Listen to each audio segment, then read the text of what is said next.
Goeiemôre aan almal van julle. Wat 'n heerlike, lekker laat somersdag hier in Pretoria. Dis 'n mooi woord, né? Nog nie winter nie. Ja, bietjie herfserig. Die aande word 'n bietjie vinniger donker en die dae word 'n bietjie later. Skyn die lig, maar ons is dankbaar. Hoekom God is in seisoene.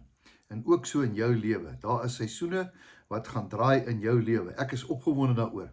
Solank ek en jy net ons seisoene aanspreek met ons mond. Want jou seisoen is in jou mond. Dis 'n mooi preek. Jou seisoen is in jou mond. Want die woord sê, wat ook al jy spreek, gaan jy eet. So as jy opgewonde is oor jou seisoen, verskoning, so sal dit wees. En ek is opgewonde oor my seisoen, want ek spreek oor myself.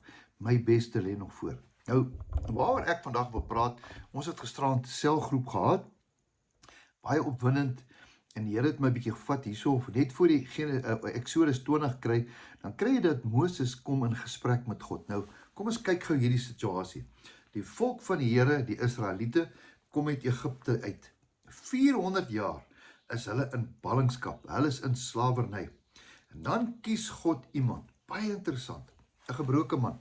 Hierdie man se naam is Moses. Nou Moses is gebore, julle ken mos, sy ma het hom daar in 'n wiege gesit, en toe kom een van die prinsesse daar, vat hom in, en God reël dat hierdie ouetjie wat eintlik weggesteek was, word in 'n koningshuis groot. Vir wat? Vir 'n rede.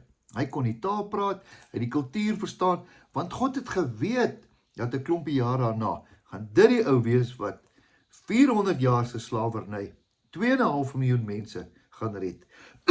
Ekskuus tog, is dit nie wonderlik nie? God het alles geweet. Kan ek vir jou iets sê? God weet alles van jou af. God ken elke haar op jou kop.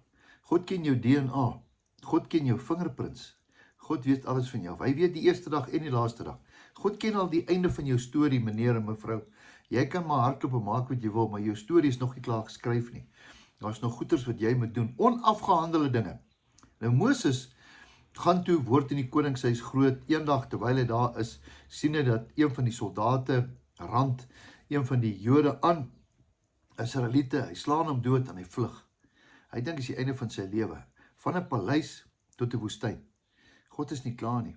In daai woestyn kom daar 'n oomblik, waar staan hy, langs 'n braambos.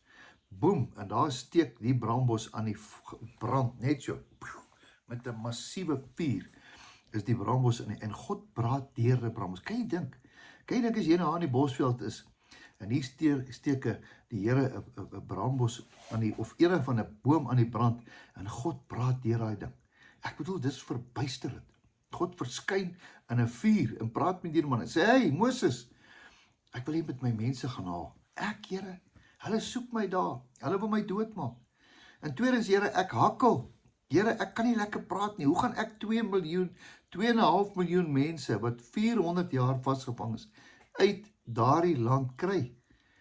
Die Here antwoord hom en sê, hey boetie, weet jou mond gemaak? Waarvan praat jy? Ek het 'n plan vir jou. I know the plans I have for you. Moses, doen net wat ek vir jou sê. Daar gaan Moses, reguit in die plek in wat hulle hom soek. Hy onderhandel 10 pla verder, hier is hulle uit. Wat 'n storie. Die Here gebruik hierdie ou, om uiteindelik, word hy die eerste ou, na Adam, wat op 'n stadium, want hierdie is wat ek wil vandag lees. Ek dink nie ek het die tyd, genoeg tyd daarvoor nie, maar ek wil hê jy moet dit bietjie lees, as jy dit wil doen. Ek gaan lees bietjie Exodus 19. Net voor Exodus 20, julle weet mos, daar waar hy die 10 gebooie gekry het, dan sien ons wat het Moses hierdie gesprek met die Here. En dan kom die Here en sê, ek wil by die volk uitkom. Ek gaan in 'n wolk bo hulle wees. En dan is daar verspiewende berge in die aardbewings wat kom. En God verskyn homself aan hierdie klomp mense. Wow, what a God we serve. Eendag gaan ek en jy ook voor dieselfde God staan. Dieselfde God van Moses en Dawid en Paulus, dieselfde God wat nou vandag nie net 'n God is nie, maar hy is my pappa. Want ek is sy seun. Right, I'm not a slave of fear. I am a child of God. Ek wil jou net half lus maak, want môre gaan ek hierdie gedeelte met jou bietjie volledig bespreek. Maar gaan doen jou huiswerk. Gaan lees, gerus, Exodus 19.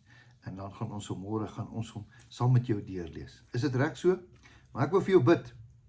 God het 'n plan met jou lewe. Miskien praat ek ook met iemand En daar's dalk 'n brambos oomblik in jou lewe. Luister wat die Here vir jou sê.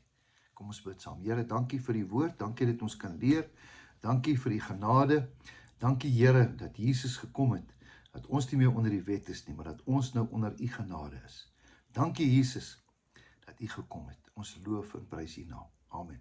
Geseënde dag roep ek vir jou. Ek verklaar oor jou. Jy's 'n geseënde en 'n gesalfde van die Here en dat jou beste nog steeds voor lê. Totsiens, tot 'n volgende keer.